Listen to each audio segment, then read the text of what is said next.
Picture this. You've always been the empath, the one who feels it all. But one day you wake up and feel nothing. A friend cries on your shoulder, and instead of hurting for them, you're oddly numb. Your heart has gone cold, and it terrifies you. How does someone so caring suddenly shut down? What do you do when the emotional intelligence you prided yourself on turns ice cold? This isn't a theoretical question. It's empathy burnout, also known as compassion fatigue. For the empath who feels everything, this numbness is a last-ditch survival move. Let's talk about the silent crisis. When emotional intelligence turns cold, we'll find out exactly why even the warmest hearts can freeze over. We'll explore the psychology and neuroscience, from empathy burnout to emotional suppression to adaptive detachment. And if you happen to be an INFJ personality type, you might be nodding already. Don't worry, this applies to all of us, but I'll throw in a few special shout-outs to my fellow INFJs along the way. By the end, you'll understand the hidden reasons behind that emotional coldness, and trust me, it's not because you're broken. Stick with me, because what you discover might just change how you see emotional intelligence forever.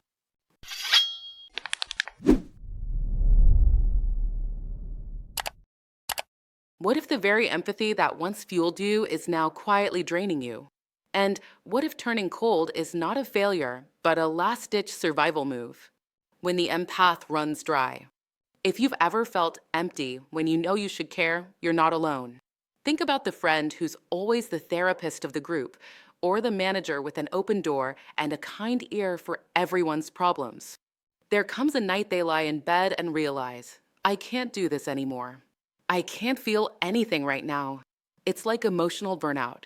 High emotional intelligence usually means you're tuned into others' feelings, right? But there's a dark flip side. Tuning in constantly can wear you out. Eventually, the dial goes dead. The result?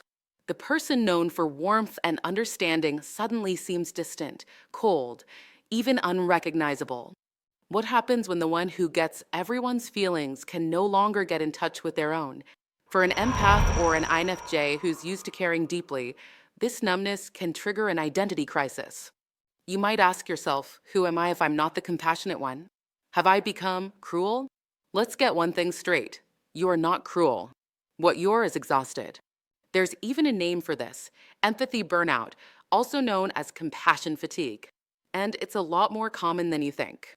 Empathy burnout is real. Meet Emily, a nurse who started her career brimming with compassion. On her first week, she held a dying patient's hand and cried with the family. Fast forward 10 years, another patient passes, the family sobs, and Emily feels nothing. She goes through the motions, but inside, blank. Did Emily turn cold-hearted? No, her mind reached capacity. Psychologists would say she's experiencing compassion fatigue, a well-documented form of emotional burnout. In fact, up to 80% of nurses have moderate to high compassion fatigue, along with about 59% of physicians. Let that sink in. The majority of our most empathetic caregivers eventually numb out. Why? Because sustained empathy can exhaust you. When you care intensely day after day, your brain sometimes hits an emergency switch and says, enough.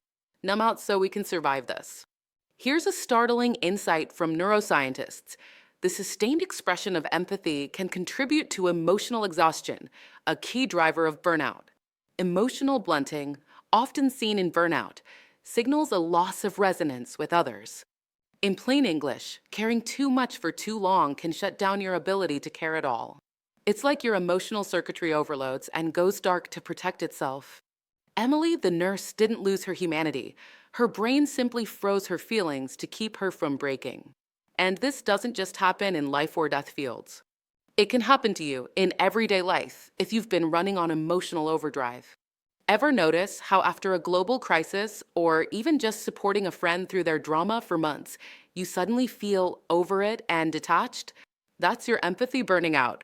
It's a human response, not a personal failure. So, what's actually happening in your brain when your heart goes cold? Let's get a bit neurological. Don't worry, I'll keep it human.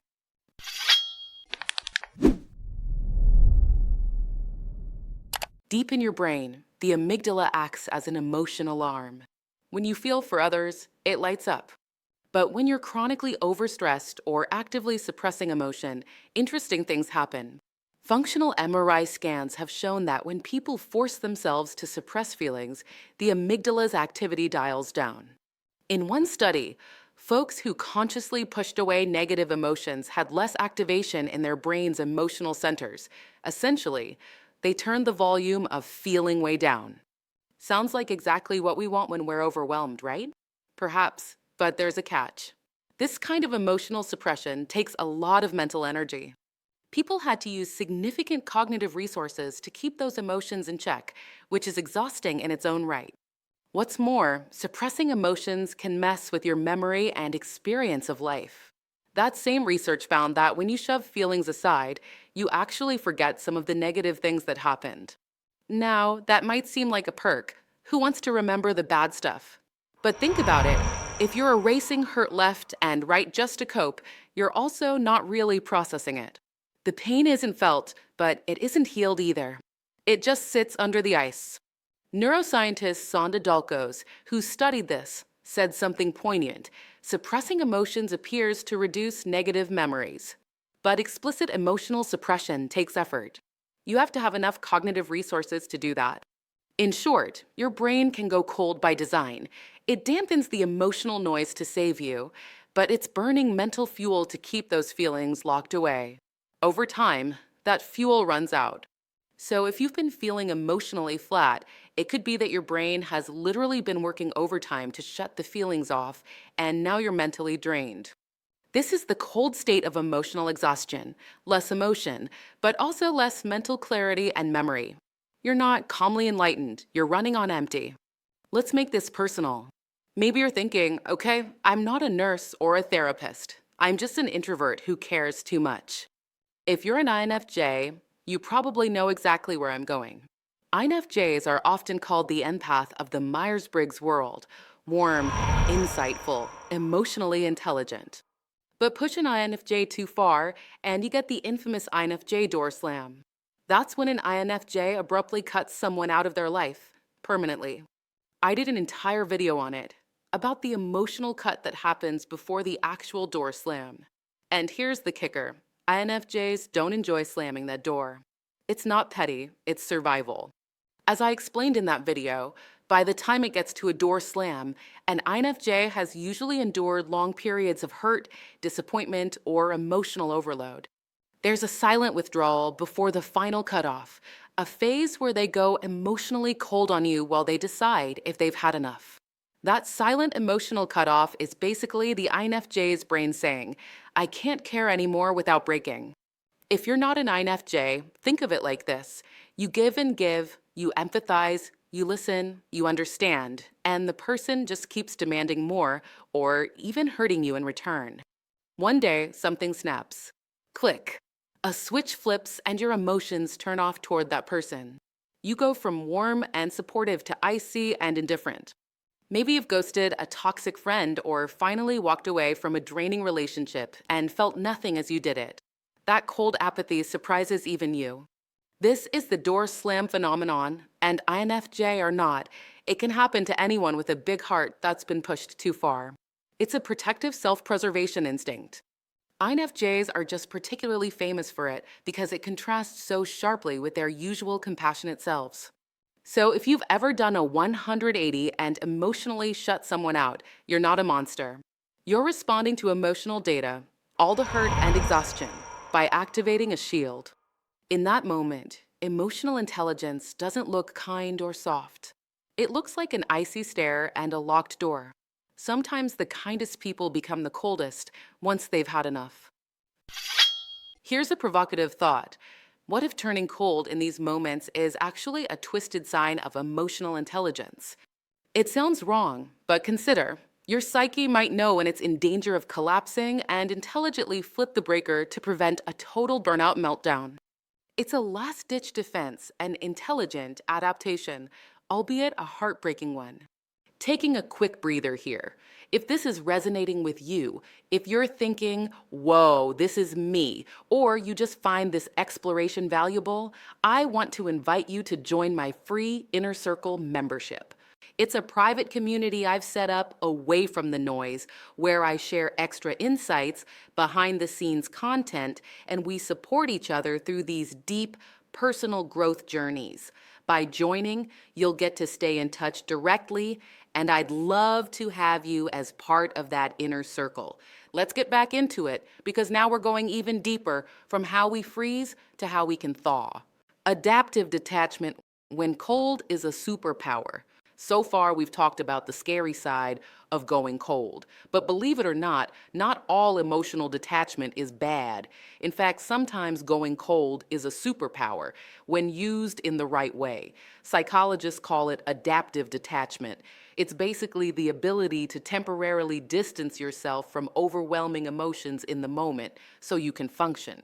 Picture an emergency room doctor in a crisis. They might want to cry or panic at a grisly scene, but they push those emotions aside to save a life. Or imagine a soldier or firefighter.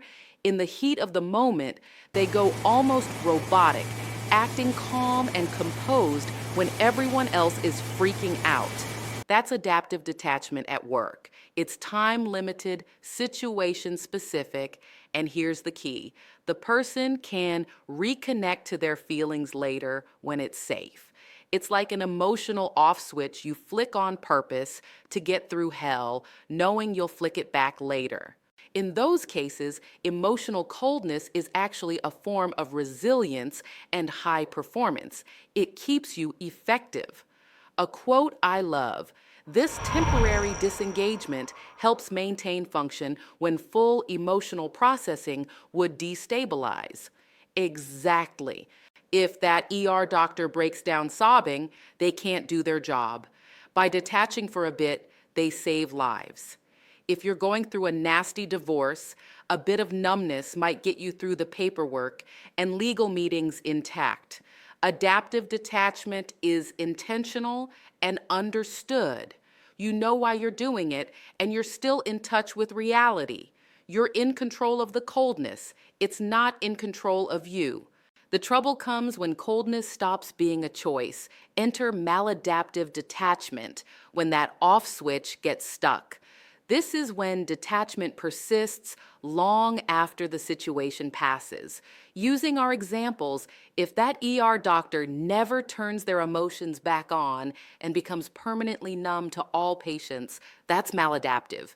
Or the divorcee who, a year later, still can't feel love or trust with anyone because they've walled themselves off, maladaptive. What was once a protective shield turns into a prison. Psychotherapist insights tell us that chronic detachment leads to people feeling empty, numb, and disconnected from life. They want to feel again, but can't. It's like their heart got stuck in the freezer. Check if any of this sounds familiar. You should be happy. Say a friend shares great news, but you feel indifferent. You should be sad. Maybe you lost something or someone, but you just feel blank. You're physically there in your life, but emotionally, it's like you're watching behind glass. If you know that feeling, you might be in the territory of maladaptive detachment now. It often happens after prolonged stress or trauma. Your nervous system learned to survive by shutting down and then forgot how to turn back on. The consequences of staying in this cold state are profound. Research and clinical observations show it can impair your emotional regulation. You lose the ability to use feelings as information. People who are chronically detached struggle to make decisions guided by what truly matters to them because nothing feels meaningful or motivating. Intimate relationships suffer because your partner feels you've checked out. You might be physically present but emotionally unavailable. And ironically, you may not even know why you're like this. You might be asking, why don't I feel what I'm supposed to feel? That confusion can be frightening. I want to highlight this. Adaptive detachment can be a lifesaver, literally and figuratively. But maladaptive detachment is a sign that the trauma or burnout wounded you deeper than you realized. If you find yourself stuck on numb, it's not because you're incapable of love or joy. It's because you got too good at surviving. Your empathy was on overdrive for so long that your mind slammed the brakes and the brakes locked.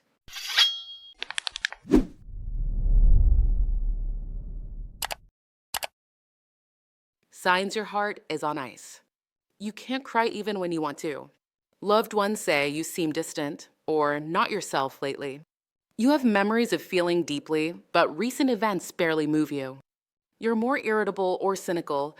Compassion has been replaced with I just don't care anymore. Deep down, you miss feeling, even the pain, because numbness is worse. If some of those hit home, keep listening. It's heavy, I know, but there is a way out of the cold. Thawing a numb heart. Here's the hopeful part. Going cold doesn't have to be permanent. Think of it like winter, tough, barren, but a season. Spring does come. How do we thaw? The first step is understanding why you froze in the first place, and by now you do. You're not soulless. You're protecting yourself or you're depleted. That alone is a relief to realize, isn't it? Now, to gently coax your emotional intelligence back online, you have to give yourself permission to feel again, in a safe way. One powerful approach is something I call mindful empathy. It's practicing empathy with perspective. Remember that research with doctors. The ones who avoid burnout learn to care with boundaries, empathizing with patience, but reminding themselves, this is not my pain to carry. That's perspective taking. You acknowledge someone's hurt or even your own, but you keep a mental foot anchored in the fact that you are separate and safe. This prevents that emotional contagion where you absorb every emotion around you. It's like being a supportive friend without letting your friend's crisis become your crisis. This is healthy emotional intelligence, compassion with clarity. You can start practicing it in small doses. Next time someone unloads their problems, catch yourself. Instead of diving in headfirst and drowning with them, stay kind but imagine a boundary. I feel for them, but I am not them. Their emotion can flow through me, but it doesn't have to stick to me. It might sound a bit abstract, but over time your brain relearns that it's safe to feel with people without feeling as people. That prevents future burnout. It's like an emotional wetsuit so you don't freeze in the cold ocean of others' feelings. Another strategy, try engaging your empathy on the positive end. Often when we talk about empathy, we focus on absorbing pain. But empathy is also about sharing joy, excitement, hope. Neuroscience research suggests that tuning into others' positive emotions can actually be protective and energizing. It's a different flavor of empathy that doesn't drain you as much. So, seek out upbeat, warm people or heartwarming stories. Allow yourself to feel their happiness. Something as simple as watching videos of kindness, spending time with a friend who's in a good place, or volunteering for a cause where you see improvement and smiles. These can start to refill your empathy tank in a healthy way. It reminds your brain that emotions aren't all heavy and carrying feelings can feel good too. For those deep in the numb zone, I also recommend reconnecting first to your own emotions in a safe space. Journaling is a great tool. Writing out what you think you should feel, even if you don't feel it, can gradually crack the ice. Music is another one. A song that used to make you cry or dance. Play it and see if it stirs even a tiny flicker. It's like emotional physical therapy. You're gently exercising those feeling muscles again. And remember Emily, our nurse? Her healing began when she took a much-needed sabbatical. During that time, she went to therapy. She also started painting. No kidding, art can bypass our logical defenses and let feelings out safely. Little by little, a tear here, a laugh there, she felt human again. When she returned to work, she had new boundaries. She still cared for patients, but she also allowed herself breaks, allowed herself to say, I'm overwhelmed, and step aside for a moment, and importantly, she celebrated the wins more. She balanced the emotional equation. The key takeaway, resilience isn't about staying cold and powering through. Real resilience is about learning how to warm back up. It's about letting yourself recover, reaching out for support, and finding meaning that rekindles your passion. Emotional intelligence isn't just the ability to empathize. It's also the wisdom to know when to recharge your empathy and how to protect it without shutting it down completely.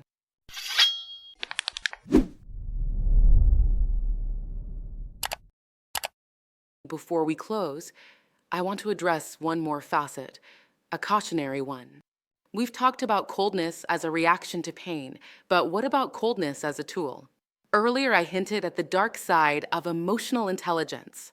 This is the part where emotional intelligence turns cold by choice, when people use their skill at reading emotions to manipulate rather than connect. It's important to mention because it underscores that emotional intelligence without empathy can be dangerous. History gives us stark examples. Dr. Martin Luther King Jr. moved the world with emotional intelligence, infused with genuine vision and empathy, choosing words that stirred hope and brotherhood. Meanwhile, another 20th century figure, Adolf Hitler, obsessively practiced his emotional delivery, his gestures, his tone, to manipulate mass audiences. He became, as historians say, a spellbinding public speaker by weaponizing emotional influence. Same skill set as Dr. King, radically different heart behind it. Modern research confirms this troubling truth. When people have self-serving motives, emotional intelligence becomes a weapon for manipulating others. In one study, employees who scored high in Machiavellian traits did the most workplace harm if they also had high emotional intelligence. They used their charm and insight into others to undermine and outplay colleagues. In other words, being good at understanding feelings doesn't automatically make you a good person. It can make you a more effectively bad person if you choose that route. Why am I telling you this? Because I want you to see that emotional intelligence isn't one-dimensional sunshine and rainbows. There's a reason we sometimes want to turn our emotional radar off. We sense, rightly, that emotions are powerful and power can be abused or can overwhelm. If you've gone cold because you feared being used or because you saw emotional games being played and said, "I'm not playing," that might be another factor in your story. Some of us shut down emotionally because we're tired of the drama, tired of others using feelings to manipulate us. Going cold can feel like taking your ball and going home in a game that you see as rigged. It's crucial to reclaim your emotional life on your own terms. Emotional intelligence is a tool, like a knife. In the wrong hands, it can wound. In the right hands, it can heal. Our goal here is to take your knife out of the freezer, sharpen it with knowledge, and use it skillfully but also ethically, starting with yourself. You deserve the same compassion you so freely gave others. A heart that freezes can thaw.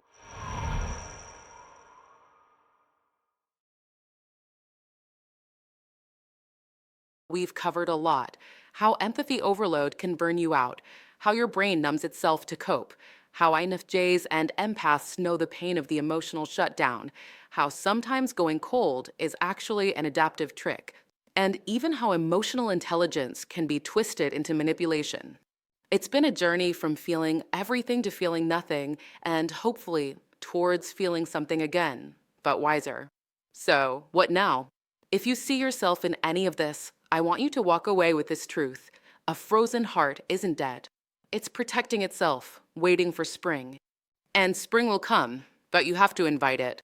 Through rest, boundaries, perspective, maybe some healing tears, maybe some help from others, you will thaw.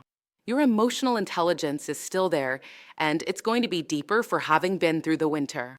Let me leave you with a final thought, or perhaps a final question. When emotional intelligence turns cold, is it the end of feeling or the beginning of a new understanding of yourself? In that frost lies a message. Something needs to change. Something needs care. If you've listened this far, you've already taken the first step to answering that. And here's the thing, you're not going to stop here, right? This topic is just one part of your journey. I encourage you to keep exploring. Watch the next video in this series where we dive into the healing side of all this, how to truly reconnect and build resilience without closing off. Trust me, you don't want to miss it. Because in the end, the goal isn't to never feel pain, it's to grow stronger and wiser through it, without losing the warmth that makes us human. Even the kindest heart can freeze over, but every frozen heart, given time and care, can thaw. Keep that in mind whenever you fear you've gone cold for good. And if you're still wondering whether you can come back from the cold, well, that answer is something you'll have to discover, perhaps in the very next chapter of this journey. Until next time, good people.